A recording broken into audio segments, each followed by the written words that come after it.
Fala galera, tudo bem? Seja bem-vindo a mais um vídeo aqui do nosso canal. Dessa vez hoje falando de Palmeiras e Fortaleza.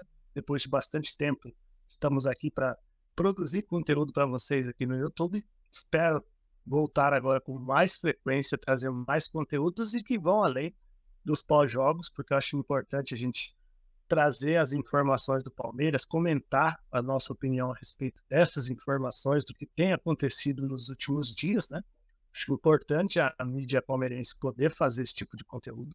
Quanto mais opiniões, melhor, ainda que muitas vezes sejam opiniões contrárias, então acho importante a gente fazer isso.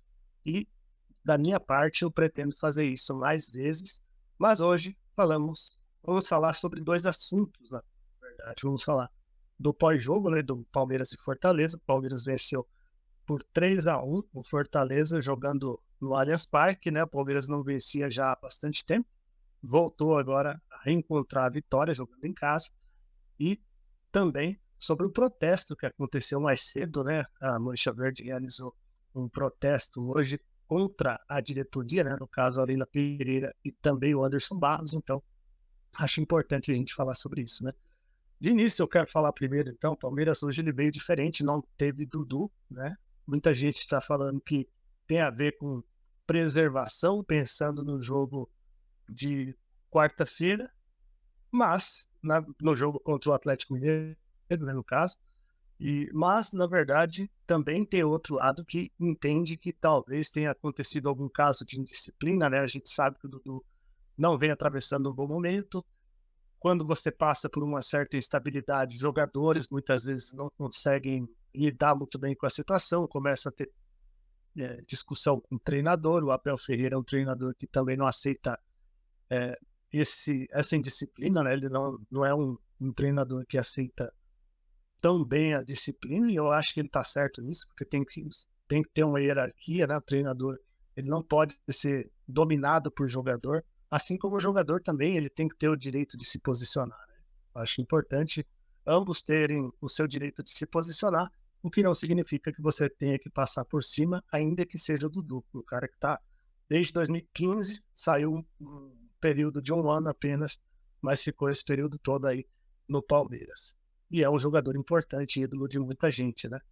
Bom, vamos então falar sobre o jogo, né? O Palmeiras venceu o Fortaleza por 3-1. Os gols do Palmeiras foram marcados pelo Richard Rios, Rafael Veiga e também pelo Breno Lopes, né? Quem diria, Breno Lopes fazendo o gol do Palmeiras na vitória.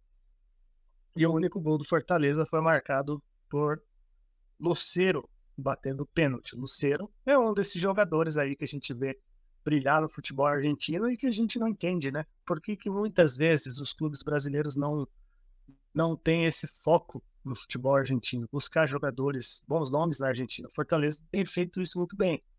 Ele é um jogador que mostrou ter até uma certa qualidade. Tá certo que o Everton dificultou para ele, mas realmente ele é um bom jogador e é um nome que poderia talvez ter sido algo não só de Palmeiras, mas de outras equipes do futebol brasileiro, né? O Fortaleza tem feito isso, mas também tem que entender que o Fortaleza tem um técnico argentino, né, que conhecia esses jogadores. Mas por que não apostar, né? Outros clubes começarem a apostar também no futebol argentino, né? Então o Palmeiras venceu por 3-1. O Palmeiras hoje veio diferente, como eu disse, sem o Dudu. O Palmeiras jogou com o Everton, o Marcos Rocha na lateral direita, Gustavo Gomes, Murilo, Piquerez. Aí dos volantes Zé Rafael, Richard Rios, titular. Então o Gabriel Menino acabou perdendo a posição. O Arthur como sendo o ponta. E do outro lado, no lugar do Dudu, entrou o John. E aí o ataque junto com o Rafael Veiga, né, compôs esse meio campo. E no ataque, o Rony como o único centroavante do Palmeiras. O Palmeiras começou bem a partida, tendo mais volume de jogo, pressionando o Fortaleza no alto. Conseguiu fazer o gol logo aos 8 minutos, com um chute de fora da área do Richard Rios após uma cobrança de escanteio. A defesa afastou mal. Richard Rios bateu de perna direita, a bola desviou na marcação e enganou o goleiro. 1-0 para o Palmeiras. O Palmeiras seguiu superior, tendo condições, inclusive o Richard Rios teve mais uma chance desperdiçada ainda no primeiro tempo, um belo chute de fora da área, o goleiro encaixou com tranquilidade, mas foi uma chance perigosa sim para o Palmeiras. E aí na sequência o Fortaleza começou a ganhar corpo na partida, né? Principalmente depois dos 30 minutos. O Palmeiras deu uma recuada e o Palmeiras, como vem sendo de praxe, né? Normalmente no segundo tempo, nesses últimos jogos, ele dá uma recuada, uma descansada e acaba cedendo espaço para os adversários. Principalmente porque o Palmeiras não tem tido essa pegada no meio-campo. E até por isso que vem essas críticas em relação à ausência de reforços, né? Essa questão da pegada no meio de campo, marcação vem sofrendo muito, o Palmeiras vem sofrendo gols praticamente em todos os jogos, então isso aí é um problema que realmente precisa de ajuste. Mas, nisso, né, aos 45 minutos, a bola bate no braço, nessa parte aqui, né, do cotovelo do Marcos Rocha. Foi um lance que, para mim, eu não tenho certeza se foi dentro ou fora da área, mas é aquela questão que só a tecnologia, se for bem usada, lógico, pode dizer para nós se está certo ou está errado. E eu duvido de quem mexa na. Eu tenho dúvidas, né, em relação a quem mexa nessa tecnologia. Agora, se a tecnologia realmente mostra que foi dentro da área, é pênalti.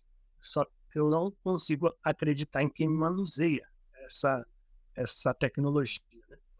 E aí saiu o pênalti, o Lucero bateu, o Everton não pegou, a torcida do Palmeiras novamente com aquela reclamação de que o Everton não pega pênalti. Em compensação, ele se destacou muito na partida, impedindo várias oportunidades que o Fortaleza poderia ter feito o gol de empate, o gol da virada, quem sabe feito até 3, 4 gols. Então, o Everton continua sim sendo um goleiro importante, mas claramente a gente percebe que o Palmeiras não consegue marcar com a mesma qualidade que fazia em outras temporadas. E isso se deve ao motivo, né, do protesto, que é a ausência de reforços. Por que o Palmeiras não se reforçou nesse período todo? E aí, apesar dessa vitória, né, o Palmeiras ainda conseguiu o segundo gol com o Rafael Veiga, importante para ele, já vinha um bom tempo sem fazer gol, jogando mal, hoje até não fez uma boa partida novamente, mas teve uma oportunidade, recebendo a bola do Mike, da entrada da área com aquele chute contumaz dele, né, batendo rasteiro, um belo chute, um belo gol. Rafael Veiga fez 2-1. E aí, nos minutos finais, né, já o Everton, lançamento lá de fora da área mesmo, ele já estava pro lado quase na linha lateral, ele faz um lançamento, a bola acaba sobrando para o Luiz Guilherme, né? Luiz Guilherme cruzou rasteiro, o Breno Lopes do lado esquerdo entrou e bateu no contrapé do goleiro sem chance. E aí, 3-1, placar definido, o Palmeiras venceu e o Fortaleza ficou mais uma vez, né, chateado porque não conseguiu vencer o Palmeiras. O Palmeiras fez uma bela partida, mereceu a vitória, mas o Palmeiras teve também seus sustos, né? E aí, por isso que eu vou ser bem sincero e vou falar sobre essa questão agora do protesto, né? A gente já falou do jogo, vamos falar do protesto. Acho que o Palmeiras ele fez um bom jogo, uma boa partida, teve uma vitória que traz alívio, diminui um pouco a preocupação, mas não pode ser suficiente para a gente esquecer os problemas que estão acontecendo. Realmente, o Palmeiras não contratar vai ser uma vergonha muito grande. Já faz 2 anos que o Palmeiras vem passando apuros, vem perdendo peças. Se eu não me engano, são 8 jogadores que saíram, 2 que chegaram. Não trouxeram um substituto para o Danilo até hoje. O Zé Rafael está sendo sobrecarregado. Estamos tendo que usar o Jailson. O Jailson entrou no segundo tempo, nos minutos finais da partida. Então, para você ver como que a situação está feia. O Abel já está mostrando que não tem elenco. Porque até o ano passado, quando o Veiga atravessava um mau momento, você tirava ele e colocava no seu lugar o Scarpa ia bem, depois o Rafael Veiga recuperava a confiança, e aí os dois conseguiam jogar juntos em funções diferentes. Hoje, o Palmeiras tira um reserva, não tem. Você tira um Veiga, por exemplo, você não tem um reserva, e se você tira o Dudu, é o Breno Lopes. O Breno Lopes tem alguma qualidade? Tem, ele não é um padre do nível que muita gente coloca. Claro que ele tem seus problemas, mas ele não pode ser o substituto do Dodô. Isso não tenho dúvida nenhuma. Para mim, hoje, da base, talvez seja o Luiz Guilherme. Mas ainda assim, acho que precisa contratar jogadores experientes. O Palmeiras precisa ter mais jogadores experientes, jogadores que chegam para acrescentar, que chegam para trazer qualidade. Uma contratação era o que o Palmeiras precisava no início do ano. Não se reforçou, não se preocupou em se reforçar. A diretoria recentemente fez até coletiva e disse que tem consciência, né? Consciência, como fala o Anderson Barros, de que precisa ter tem que ter tranquilidade, que não precisa contratar. Precisa contratar sim. O time tá sentindo isso, o Abel tá sentindo isso, a torcida sentiu isso e até a imprensa que costuma dar uma passadinha de pano para a diretoria do Palmeiras já percebeu isso. Todos os adversários vêm se reforçando, vem melhorando, enquanto isso o Palmeiras vem diminuindo a sua força, não vem repondo a altura. A torcida está impaciente, a torcida está reclamando, está no seu direito. Apesar dessa vitória, eu acho vitória importante, acho que traz confiança sim para o elenco, para os jogadores e para o Abel Ferreira, mas o Palmeiras não pode fechar os olhos, tem que aproveitar esses minutos, essa reta final que tem agora de janela e contratar reforços. Um reforço eu acho que não é suficiente. No mínimo, eu contrataria uns 2 ou 3.